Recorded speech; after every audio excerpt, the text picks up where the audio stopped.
नमस्कार दोस्तों, आपके अपने चैनल स्टडी बाई श्याम सुंदर सर पर बहुत बहुत स्वागत है।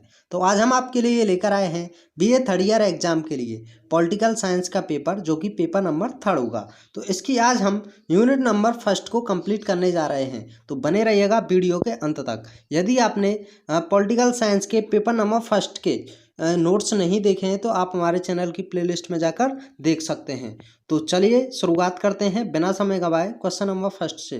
तो आपको बता दें, सभी क्वेश्चंस वस्तुनिष्ठ प्रश्नों के यानी कि एमसीक्यू टाइप क्वेश्चंस होंगे। तो क्वेश्चन नंबर फर्स्ट से शुरुआत करते हैं। क्वेश्चन नंबर फर्स्ट है, आधुनिक युग में किस तत्व ने अंतर्राष्ट्रीय राजनीति के स्वरूप को परिवर्तित किया?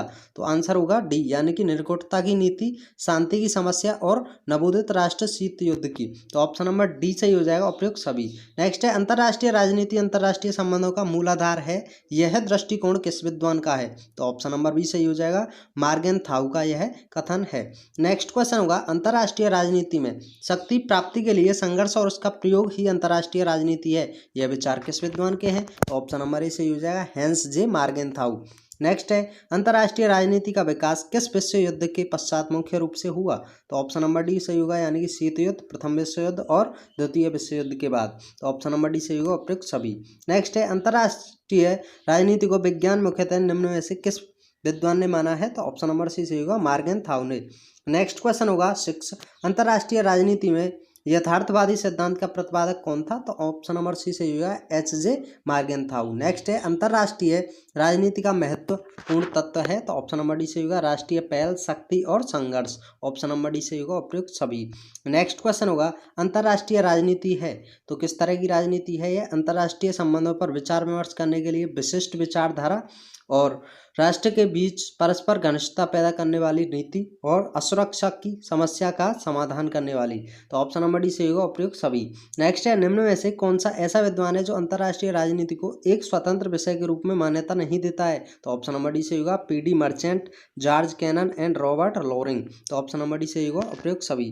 नेक्स्ट है, अंतर्राष्ट्रीय राजनीति वास्तव में राष्ट्रों को विदेश नीतियों का अध्ययन ही है, यह कथन किसका है? तो ऑप्शन नंबर सी सही हो जाएगा, इसमें फेलिक्स का। यह कथन किसका है? तो फेलिक्स का। नेक्स्ट क्वेश्चन होगा, राष्ट्रों के बीच छिड़ी प्रतिस्पर्धा के साथ साथ उनके पारस्परिक संबंधों को सुधारने या बिगाड़ने वाली परिस्थितियों और संस्थाओं के अध्ययन को अंतर्राष्ट्रीय राजनीति कहते हैं, यह परिभाषा किस विद्वान ने दी है? तो ऑप्शन नंबर डी सही होगा, थॉम्पसन ने। नेक्स्ट है, अपनी सहसावस्था में अंतर्राष्ट्रीय राजनीति विषय की किससे अधिक निकटता रही? तो ऑप्शन नंबर ए सही होगा, राजनीति इतिहासकारों की।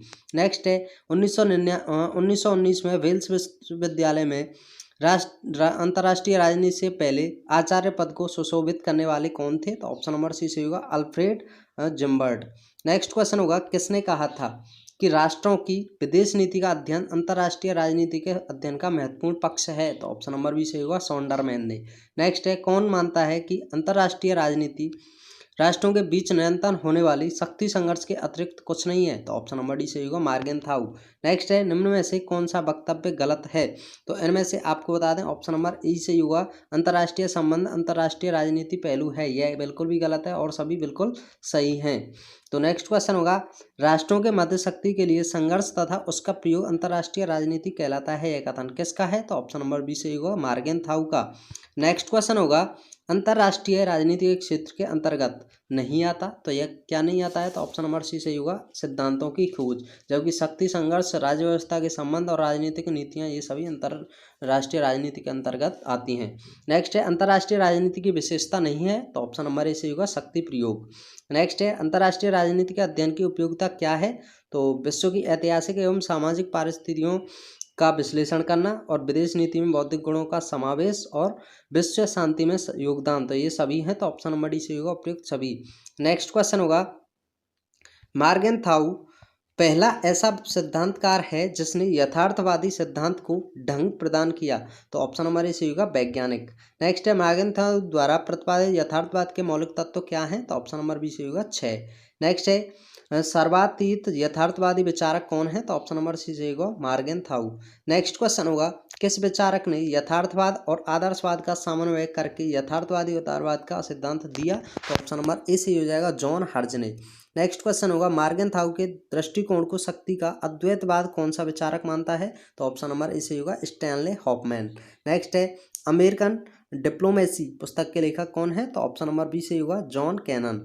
नेक्स्ट क्वेश्चन होगा अंतर्राष्ट्रीय संबंधों पर रूढ़िवादी ढंग से विचार करने वाले विचारक कौन है? तो ऑप्शन नंबर डी सही होगा E.H. Carr, Quincy Wright and Buzan, ये सभी हैं, तो ऑप्शन नंबर डी सही हो जाएगा। नेक्स्ट है 20th ईयर्स ऑफ क्राइसिस पुस्तक के लेखक कौन है? तो ऑप्शन नंबर ए सही होगा E.H. कार। नेक्स्ट है द स्टेट ऑफ वार पुस्तक किसने लिखी? तो ऑप्शन नंबर बी सही होगा रूसो ने। नेक्स्ट क्वेश्चन है अंतर्राष्ट्रीय राजनीति के 3 तत्व कौन कौन से हैं? तो राष्ट्रीय हित, संघर्ष और शक्ति, ये सभी हैं, तो ऑप्शन नंबर डी सही होगा उपयुक्त सभी। नेक्स्ट क्वेश्चन होगा अंतर्राष्ट्रीय राजनीति का अध्ययन वास्तव में विदेश नीति के अध्ययन के अतिरिक्त कुछ नहीं है, यह कथन किसका है? तो ऑप्शन नंबर ए सही होगा फेलिक्स ग्रास का। नेक्स्ट है यथार्थवादी सिद्धांत की मान्यता है, तो ऑप्शन नंबर डी सही हो जाएगा प्रभाव विस्तार, हितों की रक्षा और राष्ट्र हितों की सिद्धि, तो ऑप्शन नंबर डी सही होगा उपयुक्त सभी। नेक्स्ट है पॉलिटिक्स अमंग नेशंस पुस्तक के लेखक कौन है? तो ऑप्शन नंबर डी सही होगा मार्गेन थाउ। नेक्स्ट क्वेश्चन है अंतर्राष्ट्रीय राजनीति पुस्तक के लेखक कौन है? तो ऑप्शन नंबर ए सही होगा मार्गेन थाउ। देखो ये 2016 में आया हुआ है। नेक्स्ट क्वेश्चन होगा अंतर्राष्ट्रीय संबंधों का केंद्र बिंदु है, तो यह केंद्र बिंदु है बी राष्ट्रीय हित। नेक्स्ट क्वेश्चन होगा राष्ट्रीय हित की अंतर्राष्ट्रीय राजनीति को समझने की कुंजी है, यह कथन किसका है? तो ऑप्शन नंबर सी से होगा मार्गेन थाउ का। नेक्स्ट क्वेश्चन होगा scientific man versus power politics पुस्तक किसने लिखी? तो ऑप्शन नंबर ए से होगा मार्गेन थाउ ने। नेक्स्ट क्वेश्चन होगा बाडोंग सम्मेलन कब आयोजित हुआ? तो यह आयोजित हुआ था ऑप्शन नंबर ए 1955 ईस्वी में। नेक्स्ट है भारतीय विदेश नीति का आधार अंतर्निहित है, तो ऑप्शन नंबर ए सही होगा गुट निरपेक्षता में। नेक्स्ट है किस विचारक ने गुट निरपेक्षता को तीसरा गुट नहीं बल्कि शक्ति का गुट कहा? तो ऑप्शन नंबर सी सही होगा जवाहरलाल नेहरू ने।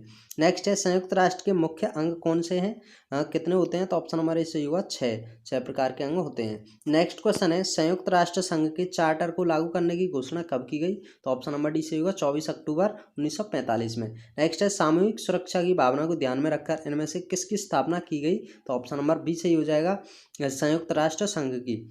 नेक्स्ट क्वेश्चन होगा परमाणु शस्त्र प्रसार निषेध संधि पर हस्ताक्षर किस वर्ष किए गए थे? तो ऑप्शन नंबर डी सही होगा 1968 में। नेक्स्ट है तृतीय विश्व शब्द का प्रयोग सर्वप्रथम किसने किया? तो ऑप्शन नंबर ए सही होगा अल्फ्रेड सोवी ने। नेक्स्ट क्वेश्चन होगा फ्रांसीसी लेखक ने किस में तृतीय शब्द का उल्लेख किया? तो ऑप्शन नंबर ए सही हो जाएगा लेख में। नेक्स्ट है तीसरी दुनिया शब्द का प्रयोग किसके लिए किया जाता है? तो ऑप्शन नंबर सी सही होगा उपयुक्त दोनों, यानी कि विकासशील देशों के लिए और अल्प विकसित राष्ट्रों के लिए। नेक्स्ट है अल्जीरिया किस लेखक ने 1961 में तीसरी दुनिया का शब्द का प्रयोग किया? तो ऑप्शन नंबर ए सही होगा फेंटस कैनन ने।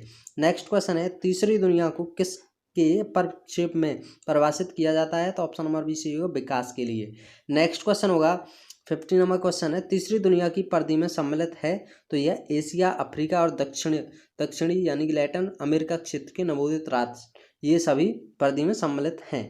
नंबर 51 है 3 वर्ड्स ऑफ डेवलपमेंट के लेखक कौन है? तो ऑप्शन नंबर डी सही होगा हर्विज होरोविज। नेक्स्ट है किसका विचार है वह बांडुंग सम्मेलन तीसरी दुनिया के पुनरुत्थान का प्रतीक था? तो ऑप्शन नंबर सी सही होगा वार्नेट का। नेक्स्ट है तृतीय विश्व शब्द का प्रयोग सर्वप्रथम किसने किया? तो ऑप्शन नंबर ए सही होगा सन 1952 में। नेक्स्ट है the non western political process लेख के प्रतिपादक कौन है? तो ऑप्शन नंबर ए सही होगा लुसियन पाई।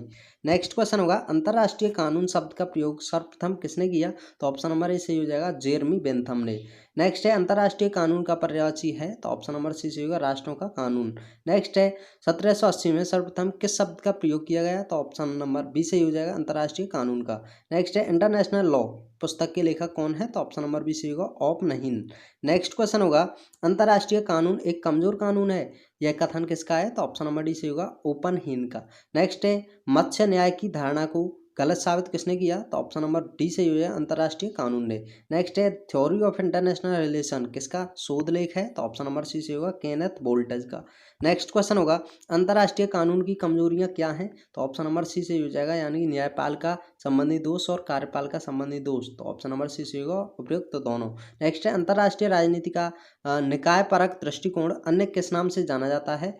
तो यह पद्धति सिद्धांत से जाना जाता है, ऑप्शन नंबर सी सही हो जाएगा। नेक्स्ट है अंतर्राष्ट्रीय राजनीति में व्यवस्था सिद्धांत का प्रादुर्भाव कब हुआ? तो ऑप्शन नंबर डी सही होगा सन 1950 में। नेक्स्ट है व्यवस्था सिद्धांत के प्रमुख प्रतिपादक कौन थे? तो ऑप्शन नंबर सी सही होगा मार्टिन कापलान। नेक्स्ट क्वेश्चन होगा किस विद्वान ने प्राचीन अंतर्राष्ट्रीय व्यवस्था को परमाणु युग में व्यर्थ बताया? तो ऑप्शन नंबर ए सही हो जाएगा जॉर्ज हर्ज एवं केनेथ बोल्डिंग ने। नेक्स्ट क्वेश्चन होगा कैप्लन ने शिथिल द्विध्रुवीय व्यवस्था को कितने नियम बताए? तो ऑप्शन नंबर डी सही होगा 12। नेक्स्ट है किस विद्वान के मतानुसार व्यवस्था एक ऐसा संपूर्ण संगठक है जो लक्षणों के विभिन्न विकसित भागों में सम्मिलित रहती है? तो ऑप्शन नंबर डी सही होगा कॉलिन चेरी। नेक्स्ट है सामान्य व्यवस्था सिद्धांत वास्तव में सिद्धांत नहीं बल्कि वैज्ञानिक प्रणाली के विकास की ओर ले जाने वाला एक मार्ग है। यह कथन किसका है? तो यह कथन अनाटोल रैपोर्ट का है। ऑप्शन नंबर ए सही हो जाएगा। नेक्स्ट क्वेश्चन होगा कापलान ने अंतर्राष्ट्रीय व्यवस्था के कितने प्रतिमानों का उल्लेख किया है? तो ऑप्शन नंबर सी सही होगा 6 का। नेक्स्ट है कापलान ने दो प्रकार के द्विध्रुवीय निकाय की कल्पना की है? तो ऑप्शन नंबर सी सही होगा शिथिल द्विध्रुवीय निकाय और दृढ़ ध्रुवीय निकाय। नेक्स्ट क्वेश्चन होगा कापलान के अनुसार कौन से निकाय के निर्देशात्मक और गैर निर्देशात्मक दोनों प्रकार हो सकते हैं? तो ऑप्शन नंबर बी सही होगा सोपानी अंतर्राष्ट्रीय निकाय। नेक्स्ट है अंतर्राष्ट्रीय राजनीति के निकाय सिद्धांत पर कार्य करने वाले विद्वान कौन है? तो ऑप्शन नंबर डी सही होगा चार्ल्स मैकेलैंड एवं केनेथ बाल्डिंग। नेक्स्ट क्वेश्चन होगा किसका मत है कि परमाणु युग में राष्ट्र राज्य एक पुरानी प्रासंगिक चीज रह गया है? तो यह ऑप्शन नंबर बी सही हो जाएगा जॉन हर्ज एवं केनेथ बोल्डिंग का। नेक्स्ट क्वेश्चन होगा किसने अंतर्राष्ट्रीय वार्ताओं के परिप्रेक्ष्य में सौदेबाजी सिद्धांत का प्रयोग किया है? तो ऑप्शन नंबर बी सही होगा रोलिंग ने। नेक्स्ट है मुक्ति का संप्रत्यय किस सिद्धांत से संबंधित है? तो ऑप्शन नंबर ए सही होगा खेल सिद्धांत से। नेक्स्ट है कौन सा सिद्धांत गणितज्ञों और अर्थशास्त्रियों ने विकसित किया? तो ऑप्शन नंबर ए सही होगा खेल सिद्धांत। नेक्स्ट है निम्नलिखित के विचारों का सारांश है कि राष्ट्र राज्य अब प्रतिरक्षा का मार्मिक महत्व का काम पूरा नहीं कर सकता? तो ऑप्शन नंबर सी सही हो जाएगा हर्ज बोल्डिंग ने कहा था। नेक्स्ट क्वेश्चन होगा रिचर्ड स्नाइडर H.W. वर्क और वर्टन सापिन ने विदेश नीति के अध्ययन पर जोर दिया है? तो ऑप्शन नंबर इसी होगा निर्णय परक सिद्धांत पर। नेक्स्ट है राल्फ तथा गोल्डमैन के मतानुसार संप्रेषण प्रक्रिया का तत्व कैसा है? तो ऑप्शन नंबर डी से होगा यानी कि संप्रेषक श्रोता अथवा दर्शक और मार्ग अथवा माध्यम। तो ऑप्शन नंबर डी से होगा उपयुक्त सभी। नेक्स्ट क्वेश्चन है डायस ने संरचनाओं को देखने की क्षमता को जिस शब्द द्वारा स्पष्ट किया था वह शब्द क्या है? तो ऑप्शन नंबर सी से होगा भार। नेक्स्ट क्वेश्चन होगा राजनीतिक व्यवस्था के संचार उपागम को प्रयुक्त किया जाता है? तो ऑप्शन नंबर डी से होगा उपयुक्त सभी ज्ञान प्राप्त करने हेतु यानी कि संदेश भेजने तथा प्राप्त करने वाली संरचनाओं का ज्ञान प्राप्त करने हेतु प्रतिसंवरण करने वाले संयोजकों का ज्ञान प्राप्त करने हेतु और सूचना संग्राहक प्रक्रियाओं का ज्ञान प्राप्त करने हेतु। तो ये सभी हो जाएंगे।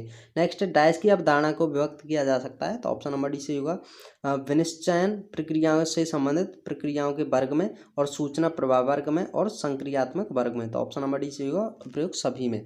नेक्स्ट है डायस द्वारा प्रतिपादित संचार सिद्धांत की त्रुटि क्या है? तो ऑप्शन नंबर डी से हो जाएगा उपयुक्त सभी कमियों का होना यानी कि संचार का सिर्फ मात्रा पहलुओं पर चर्चा होना और इसका शब्दावली होना, इसका एकांगी होना। तो ऑप्शन नंबर डी से होगा ये सभी। नेक्स्ट है संचार संरचना का प्रकार नहीं है? तो ऑप्शन नंबर ए से होगा अप्रगत हितों की अभिव्यक्ति। नेक्स्ट क्वेश्चन होगा निम्नांकित में डायस की राजनीतिक तंत्र की सूचना का सूत्र नहीं है? तो ऑप्शन नंबर ए से होगा निर्देशक संगठन। नेक्स्ट है किस विद्वान के मतानुसार संचरण में सावयवी पर्यावरण को तथा पर्यावरण सावयवी को प्रभावित करता है? तो ऑप्शन नंबर डी से होगा एसवी। नेक्स्ट है इंटरनेशनल इक्विलिब्रियम नामक पुस्तक के लेखक कौन है? तो ऑप्शन नंबर बी से होगा जॉर्ज लिस्का। नेक्स्ट क्वेश्चन होगा system and process in international politics किसकी पुस्तक है? तो ऑप्शन नंबर सी होगा मार्टिन कैपलान की। नेक्स्ट है द्वितीय विश्व युद्ध के बाद निर्मित परमाणु युग की अनिश्चितता और अतिभावना के इस युग में किस सिद्धांत का महत्व बढ़ता जा रहा है? तो ऑप्शन नंबर सी से होगा सौदेबाजी का सिद्धांत। नेक्स्ट है संचार सिद्धांत को लागू करने का श्रेय जाता है किसको? तो ऑप्शन नंबर ए से होगा डामच को। नेक्स्ट है द नर्वस ऑफ गवर्नमेंट किसकी कृति है? तो ऑप्शन नंबर डी से होगा कार्ल डामच की। नेक्स्ट क्वेश्चन होगा निम्नलिखित में से किसे पूर्ण निरस्त्रीकरण भी कहा जाता है? तो ऑप्शन नंबर डी व्यापार निरस्त्रीकरण को। नेक्स्ट है निम्न में से कौन सा देश हाल में किए गए P5+1 नाभिकीय समझौते का एक अंग था? तो ऑप्शन नंबर डी से होगा जर्मनी। नेक्स्ट है निम्न में से कौन सा राष्ट्रीय शक्ति का एक रूप नहीं है? तो ऑप्शन नंबर ए से होगा सामाजिक शक्ति। नेक्स्ट क्वेश्चन होगा निम्न में से किसका कथन है अंतर्राष्ट्रीय राजनीति में राष्ट्रों के बीच शांति की समस्याओं और राजनीति संबंधों की विश्लेषण किया जाता है? तो ऑप्शन नंबर डी से होगा H.J. मार्गेनथाउ ने। नेक्स्ट है निम्न में से पुरानी कूटनीति की मुख्य विशेषता नहीं थी? तो ऑप्शन नंबर सी से होगा पारदर्शिता और सभी सीमित अवजात वर्गीय और राजदूतों के लिए कार्य की। ये सभी राजनीतिक कूटनीति थी। नेक्स्ट है यथार्थवादी सिद्धांत की मान्यता क्या है? तो ऑप्शन नंबर डी से होगा प्रभाव विस्तार, हितों की रक्षा और राष्ट्र हितों की सिद्धि। तो ऑप्शन नंबर डी से होगा उपयुक्त सभी। नेक्स्ट क्वेश्चन होगा यथार्थवादी सिद्धांत की विशेषता नहीं है तो ऑप्शन नंबर डी सही होगा राजनीतिक क्षेत्र की आज़ादी। नेक्स्ट है मार्गेनथाउ के यथार्थवादी सिद्धांत की आलोचना जिस आधार पर की जाती है वह क्या है, तो ऑप्शन नंबर डी सही होगा अस्पष्ट विषयाभ्यास, एकाकी एवं अपूर्ण सिद्धांत और सिद्धांत ग्रह पूर्णतः अभाव। तो ऑप्शन नंबर डी सही होगा उपयुक्त सभी आधार। क्वेश्चन नंबर 101 है यथार्थवादी सिद्धांत के प्रमुख प्रवक्ता कौन है, तो ऑप्शन नंबर सी सही होगा मार्गेनथाउ। नेक्स्ट है यथार्थवादी दृष्टिकोण निम्नांकित को अंतर्राष्ट्रीय राजनीति का एक केंद्र बिंदु मानता है, तो ऑप्शन नंबर बी सही होगा शक्ति। नेक्स्ट है किसने मार्गेनथाउ के सिद्धांत को पावर बांधने की संज्ञा दी है, तो ऑप्शन नंबर डी सही होगा स्टैनले हाफमैन ने। नेक्स्ट है आदर्शवादी विचारधारा का जन्मदाता कौन था, तो ऑप्शन नंबर डी सही होगा कॉर्डरसेट। नेक्स्ट क्वेश्चन होगा आदर्शवादी दृष्टिकोण की प्रवृत्ति है तो किस प्रकार की, तो ऑप्शन नंबर सी सही होगा यानी कि संस्थावादी अध्ययन की ओर और विधिवादी अध्ययन की ओर। तो ऑप्शन नंबर सी सही होगा उक्त दोनों की ओर। नेक्स्ट है अंतर्राष्ट्रीय राजनीति के अध्ययन का आदर्शवादी उपागम का निम्नांकित लक्षण नहीं है, तो ऑप्शन नंबर ए सही होगा शक्ति राजनीति का प्रबल शोषण और सभी हैं। नेक्स्ट क्वेश्चन होगा अंतर्राष्ट्रीय राजनीति का लक्ष्य है, तो ऑप्शन नंबर ए सही हो जाएगा राष्ट्रीय हित। नेक्स्ट क्वेश्चन है अंतर्राष्ट्रीय राजनीति पुस्तक के लेखक कौन है, तो यह 2016 में पूछा गया है, तो ऑप्शन नंबर ए सही होगा मार्गेनथाउ। नेक्स्ट है अंतर्राष्ट्रीय राजनीति का अध्ययन वास्तव में विदेश नीति के अध्ययन के अतिरिक्त कुछ नहीं है, तो ऑप्शन नंबर सी होगा फेलिक्स ग्राम ने बोला है इन शब्दों को। नेक्स्ट क्वेश्चन होगा प्रथम विश्व युद्ध 1914 से 1918 की समाप्ति तक अंतर्राष्ट्रीय राजनीति मानी जाती थी, तो ऑप्शन नंबर ए सही होगा इतिहास का अंग। नेक्स्ट है अंतर्राष्ट्रीय राजनीति के अध्ययन का चतुर्थ चरण प्रारंभ कब हुआ, तो ऑप्शन नंबर बी सही होगा द्वितीय विश्व युद्ध के बाद। नेक्स्ट है अपनी शैशवावस्था में अंतर्राष्ट्रीय राजनीति विषय का किससे अधिक निकटता रही है, तो ऑप्शन नंबर ए सही होगा राजनीतिक इतिहासकारों की। नेक्स्ट क्वेश्चन होगा अंतर्राष्ट्रीय राजनीति में आदर्शवादी उपागम का प्रादुर्भाव है, तो ऑप्शन नंबर ए सही होगा 18वीं शताब्दी में हुआ। नेक्स्ट है किस विचारक का दर्शन यथार्थवादी दृष्टिकोण को आधारशिला प्रदान करता है, तो ऑप्शन नंबर सी से हो जाएगा मैकियावेली।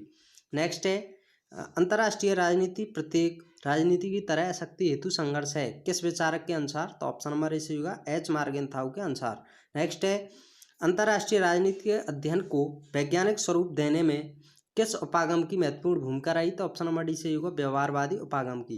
नेक्स्ट है व्यवहारवादी उपागम में अनुसंधान क्रमबद्ध होती है तथा अनुवादात्मक तरीकों का प्रयोग किया जाता है किसके अनुसार, तो ऑप्शन नंबर ए सही होगा डेविड ट्रूमैन के अनुसार। नेक्स्ट है व्यवहारवाद का जनक कौन है, तो ऑप्शन नंबर ए सही होगा ईस्टन।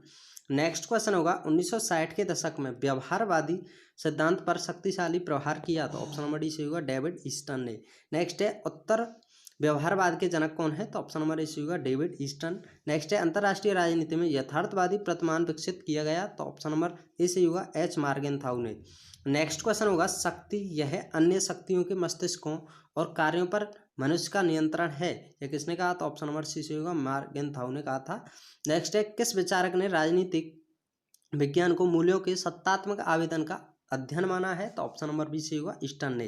नेक्स्ट है इनमें से कौन सा विचारक यथार्थवादी नहीं है, तो ऑप्शन नंबर डी सही होगा उपयुक्त सभी यानी कि Frederick Watkins, Harold Lasswell and Easton, ये सभी विचारक यथार्थवादी के नहीं है, तो ऑप्शन नंबर डी सही होगा उपयुक्त सभी। नेक्स्ट क्वेश्चन है मार्गेनथाउ के यथार्थवाद की कट आलोचना किसने की है, तो ऑप्शन नंबर ए सही होगा बोनी बासमैन ने। नेक्स्ट अंतर्राष्ट्रीय राजनीति में व्यवस्था के सिद्धांत की कल्पना किस विचारक ने की है, तो ऑप्शन नंबर ए सही होगा KW थॉम्सन ने। नेक्स्ट क्वेश्चन होगा अंतर्राष्ट्रीय राजनीति में खिल सिद्धांत को विकसित किया है, तो ऑप्शन नंबर सी सही होगा गणितज्ञों ने और अर्थशास्त्रियों ने। ऑप्शन नंबर सी सही होगा उपयुक्त सभी, उपयुक्त दोनों। नेक्स्ट है अंतर्राष्ट्रीय जनजाति में व्यवस्था सिद्धांत के प्रवर्तक हैं, तो ऑप्शन नंबर ए सही होगा मार्टिन कापलान। नेक्स्ट क्वेश्चन होगा अंतर्राष्ट्रीय राजनीति के अध्ययन हेतु द्वितीय विश्व युद्ध के पूर्व का दृष्टिकोण क्या कहलाता है, तो ऑप्शन नंबर ए सही होगा आदर्शवादी इतिहासवादी। नेक्स्ट है कौन सा विचारक आदर्शवादी उपागम का प्रतिपादक नहीं है, तो ऑप्शन नंबर डी सही होगा एच मार्गेनथाउ। नेक्स्ट है वन वर्ल्ड पुस्तक किसकी है, तो ऑप्शन नंबर बी सही होगा बर्ट्रैंड रसेल की। नेक्स्ट क्वेश्चन होगा तीसरी दुनिया यानी कि थ्री वर्ल्ड, इसका प्रयोग सबसे पहले फ्रांसीसी लेखक एल्फ्रेड सोबी ने अपने लेख में कब किया, तो ऑप्शन नंबर सी सही होगा सन 1952 में। नेक्स्ट है तीसरी दुनिया की कल्पना प्रचारित की, तो ऑप्शन नंबर ए सही होगा माओ ने। नेक्स्ट है किस विचारक ने पूंजीवादी जगत को पहली दुनिया और साम्यवादी जगत को दूसरी दुनिया का नाम दिया? तो ऑप्शन नंबर सी सही हो जाएगा, फेनान ने। नेक्स्ट क्वेश्चन होगा, अंतर्राष्ट्रीय राजनीति में संतुलन विकास के पक्षधर विद्वानों में हैं? तो ऑप्शन नंबर सी सही होगा, यानी कि जॉर्ज लिस्का और मार्टिन कापलान, ये दोनों हैं। ऑप्शन नंबर सी सही होगा। नेक्स्ट है, उपरोक्त अंतर्राष्ट्रीय राजनीति के खेल सिद्धांत से मिलता जुलता सिद्धांत कौन सा है? तो ऑप्शन नंबर ए सही होगा, सौदेबाजी का सिद्धांत। नेक्स्ट है, अंतर्राष्ट्रीय राजनीति में संचार सिद्धांत को लागू करने का श्रेय किसको जाता है? तो ऑप्शन नंबर डी सही होगा, कार्ल डापच को। नेक्स्ट है, foreign policy decision making and approach to the study of international politics पुस्तक किसने लिखी है? तो ऑप्शन नंबर ए सही होगा, रिचर्ड स्नाइडर ने। नेक्स्ट क्वेश्चन होगा, आंग्ल भाषा के शब्द कम्युनिकेशन की उत्पत्ति हुई है तो कहाँ से? ऑप्शन नंबर ए सही होगा, यूनानी शब्द क्यूबरनेट से। नेक्स्ट है, आधुनिक संप्रेषण व्यवस्था है? तो ऑप्शन नंबर सी होगा, द्विस्तरीय। नेक्स्ट है, डायस द्वारा प्रतिपादित संचार सिद्धांत के निम्न में से कौन सा 4 भाग हैं? तो ऑप्शन नंबर बी सही हो जाएगा, सूचना प्रवाह, सॉरी ऑप्शन नंबर डी सही हो जाएगा, परपालनात्मक सूचना प्रवाह और विनिश्चय संबंधी प्रक्रियाएं और प्रतिसंवरण प्रक्रियाएं। तो ऑप्शन नंबर डी सही होगा, ई सही हो जाएगा, उपयुक्त सभी। नेक्स्ट क्वेश्चन होगा, संचार या संप्रेषण का अर्थ सही है? तो ऑप्शन नंबर डी सही होगा, अपने विचारों तथा भावनाओं से दूसरे को समझना। नेक्स्ट क्वेश्चन होगा, डायस द्वारा प्रतिपादित संचार सिद्धांत की तरह है? तो ऑप्शन नंबर डी सही होगा, यानी कि संचार का सिर्फ मात्रात्मक पहलुओं पर चर्चा होना, दुरु शब्दावली होना, इसका एकांगी होना, तो उपयुक्त सभी कमियों का होना। ऑप्शन नंबर डी सही हो जाएगा। नेक्स्ट क्वेश्चन होगा, सामान्य व्यवस्था सिद्धांत की संकल्पना जीवन शास्त्र में जीव शास्त्र में सर्वप्रथम वॉन वर्टेन लफी ने प्रतिपादित की, तो यह कब की? तो ऑप्शन नंबर ए सही हो जाएगा, सन 1920 में। नेक्स्ट क्वेश्चन होगा, द पॉलिटिकल सिस्टम पुस्तक के लेखक कौन है? तो ऑप्शन नंबर बी सही होगा, डेविड ईस्टन की। नेक्स्ट है, संरचनात्मक कार्यात्मक उपागम वस्तुतः व्यवस्था उपागम का ही विकसित रूप है। इस उपागम को विकसित करने में विशेष योगदान दिया है किसने? तो ऑप्शन नंबर डी सही होगा, मोलेनोवस्की व पार्सन्स ने, और आर के ब्राउन ने व मार्टिन लवी ने, इन सभी ने। तो ऑप्शन नंबर डी सही होगा, उपयुक्त सभी। नेक्स्ट है, the politics of developing area 1960 पुस्तक किसने लिखी? तो ऑप्शन नंबर ए सही होगा, आमंड ने। नेक्स्ट है, राजनीति व्यवस्था की विशेषताएं क्या हैं? तो ऑप्शन नंबर डी सही होगा, व्यापकता, अंतर्निर्भरता और सीमा व संतुलनकारी प्रवृत्ति। ऑप्शन नंबर डी सही होगा, उपयुक्त सभी। नेक्स्ट क्वेश्चन होगा, new aspect of politics politics पुस्तक किसने लिखी है? तो ऑप्शन नंबर ए सही होगा, चार्ल्स सी मेरियम ने। नेक्स्ट है, व्यवहारवाद का उदय कब हुआ? तो ऑप्शन नंबर ए सही होगा, अमेरिका में उदय हुआ था। तो ये यूनिट नंबर फर्स्ट से रिलेटेड आपके 150 क्वेश्चन, 150 क्वेश्चन, 150 क्वेश्चन कंप्लीट होते हैं। यदि आपको अन्य यूनिट्स भी देखनी है तो आप हमारे चैनल की प्लेलिस्ट में जाकर देख सकते हैं। Thanks for watching. जय हिंद, जय भारत।